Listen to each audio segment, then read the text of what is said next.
আজ ২রা অক্টোবর ভোরবেলা থেকেই শুরু হয়ে যায় গঙ্গার ধারে তর্পণ। তর্পণ হলো এক বিশেষ পর্ব, যা পিতৃপক্ষের পূর্বপুরুষের তর্পণাদির জন্য প্রশস্ত পক্ষ। মহালয়ার পূর্ণ প্রাতে তর্পণে কি বা লাভ? শাস্ত্রমতে ও লোকবিশ্বাস বলে, তৃপ্তিদানই তর্পণের মূল কথা। পরলোকগত প্রিয়জনের আত্মা তৃপ্তি সাধনে উত্তর পুরুষের জলদানের যে রীতি, তাই তর্পণের মূল। মহালয়া ছাড়াও এই পক্ষ আরো বিভিন্ন নামে পরিচিত, যেমন ষোলা শ্রাদ্ধ, মহালয়া পক্ষ, পিতৃপক্ষ, জিতিয়া, কানাগাত এবং অপরপক্ষ। যাদের পিতা জীবিত আছেন তারা তর্পণ করতে পারেন না, কারণ তর্পণ করা বলতে বোঝায় মৃত পূর্বপুরুষগণকে জল দান করা।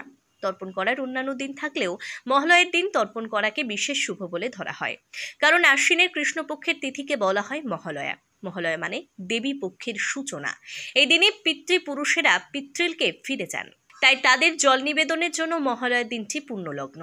আমরা সকলেই জানি ১২ মাসে মোট ২৮টি পক্ষ, তার মধ্যে পিতৃপক্ষ দেবীপক্ষ হলো অন্যতম গুরুত্বপূর্ণ পক্ষকাল। আশ্বিনে কৃষ্ণপক্ষকে মহালয়া বলা হয়ে থাকে। এই কৃষ্ণপক্ষকেই বলা হয় পিতৃপক্ষ। হিন্দুদের বিশ্বাস, জমালয় থেকে মর্তে পূর্বপুরুষরা নেমে আসেন, তাদের তুষ্ট করার জন্য শ্রাদ্ধের আয়োজন করার রীতি রয়েছে এই দিন। শুধু তাই নয়, পিতৃপক্ষের উল্লেখ রয়েছে মহাভারতেও। এছাড়া এবছর পিতৃপক্ষের অন্তিমকাল বা মহালয়া পালিত হবে আগামী 14ই অক্টোবর। সাধারণত পিতৃপক্ষ চলে টানা 16 দিন ধরে। এই তিথিতে রীতি মেনে শ্রাদ্ধ তর্পণ করা হলে পূর্বপুরুষরা প্রসন্ন হয়ে আশীর্বাদ বর্ষণ করে থাকেন।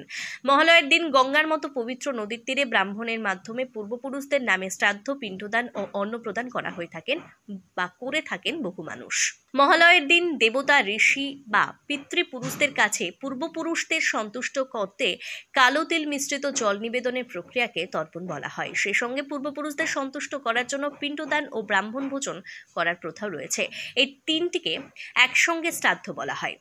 পবিত্র নদীর তীরে বা গয়ার মতো তীর্থস্থানে শ্রাদ্ধ করার নিয়ম রয়েছে। যদি গঙ্গা বা গয়ায় যেতে না পারেন, তাহলে বাড়িতেও তর্পণ করা সম্ভব। আজ ভোর থেকেই শুরু হয়ে গেছে প্রতিটি গঙ্গার ঘাটে ঘাটে হাজার হাজার মানুষের ভিড়। কাতারে কাতারে মানুষ তার ফোন করছেন এবং সেই ছবি কিন্তু আমরা দেখিয়ে চলেছি। প্রতিটি জায়গার পাশাপাশি আজ দেখা গেল বীরভূমের বক্রেশ্বর ধামেও, আর সেখানে আমাদের প্রতিনিধি পৌঁছে গিয়েছিল প্রতিটি মানুষের সাথে এবং মন্দিরের পুরোহিতদের সাথেও তারা কথা বলেন। অগণিত মানুষের ঢল নেমেছে বীরভূমের বক্রেশ্বর শিব মন্দিরে। আজ দেবীপক্ষের সূচনা, আবার একদিকে তর্পণ মহিলা পুরুষ নির্বিশেষে তর্পণ করেছে বীরভূমের বক্রেশ্বর গঙ্গার ঘাটে, আর সেই চিত্র কিন্তু তুলে ধরেছি আমরা।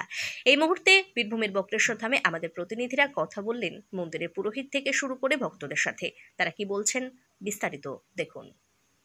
আজ পিতৃপক্ষের অবসান এবং কাল মাতৃপক্ষের শুভ সূচনা, তাই আজ এই বক্রেশ্বরে গঙ্গায় তর্পণ করে আমি বাবার মাথায় জল ঢেলে এবং মাতৃ মন্দিরে মায়ের কাছে যাতে সবার মঙ্গল হয়, অসুখদের বিনাশ হয়, সেই কামনা করে আজকে মায়ের পুজো দিয়ে আমি খুব আনন্দিত বোধ করছি। আজকে পিতৃপক্ষের অবসান ঘটিয়ে কাল থেকে দেবীপক্ষের সূচনা হচ্ছে।